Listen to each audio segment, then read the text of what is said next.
When you're 5, your mind lacks the experience to make informed judgments or connect things which aren't obvious. Over the years, the details get fuzzy and forgotten. Speaking with my parents the other day, they cleared the cobwebs burying the story. I remember now, much too clearly, the story of Gurgles and Bugman. I just started kindergarten that year. Everyone's a friend when you're 5, so I had no shortage of classmates, but coming from a poor family, I didn't get to see much of them outside of school. My parents spent all their waking hours trying to make ends meet and didn't have time to ferry me from house to house. So I spent my early years mostly keeping to myself, playing with the random assortment of knickknacks from the shelf in my room. Being short of money gave my family a habit of hoarding, so they hated to throw anything out. One particular item on the shelf was a small old-fashioned TV set, a wooden veneer box about 2 feet wide by a foot tall. It had a curved glass screen that took up half the front panel. Besides the screen was a large chrome dial used to switch channels. At the top sat an antenna formed by 2 terribly twisted wires. When my boredom made me turn it on, I'd usually just get static and snow on that glowing black and white screen. I'd twist the heavy clicking dial, hoping to pick up some local broadcasts. Mostly it would be some ghostly images and incoherent sound fragments, but one channel was always crystal clear. It was the Gurgles and Bugman show. Gurgles was a clown, but not a common one. He wore a thin black suit that draped his tall, skinny body with a matching tie and oversized novelty clown shoes to complete his distinctive outfit.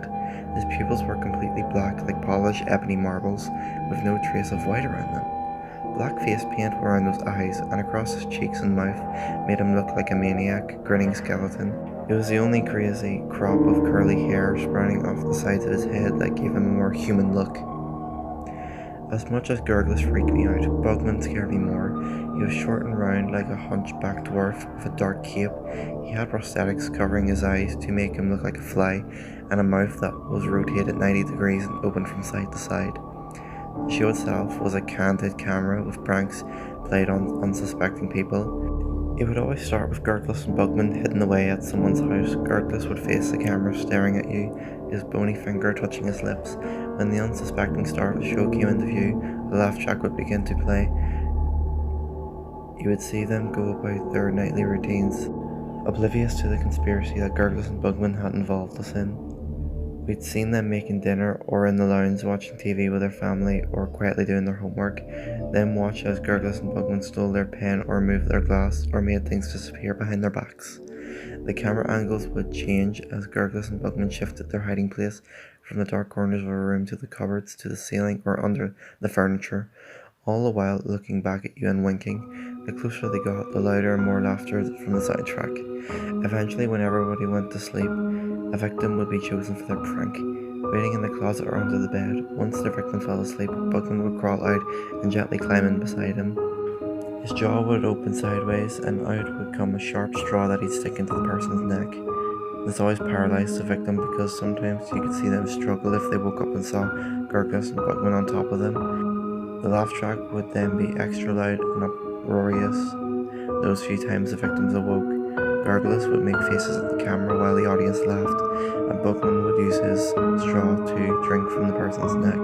When the victim stopped struggling after a few minutes and the laughter would turn into claps and cheering, when Bugman finished, Gurgles' face would fill the whole screen with an impossibly wide, sharp-toothed grin. Then he'd whisper, "See you again soon." The way those all-black eyes pierced through the screen always gave me the chills. I hated the show, but would always be too afraid to go near the TV while it was running.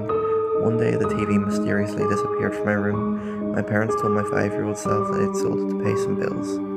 I appreciated that without question. I was kind of glad it was gone. But yesterday when I asked them about the TV again, they exchanged nervous glances, then filled in some missing gaps from my childhood.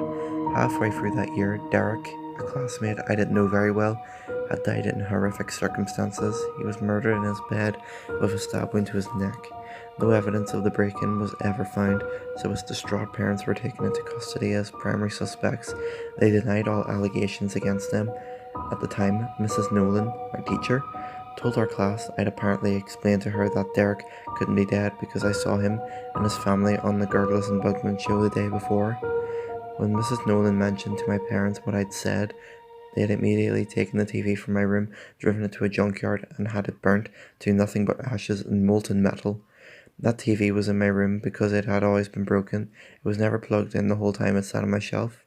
Whatever I saw on the TV, it wasn't from a station. So that's my story of Gurgles and Bugman, but I'm not sure if that's really the end though. After all, do Gurgles and Bugman still perform their nightly show for some unsuspecting viewer somewhere in the world? And if so, who will be their next star?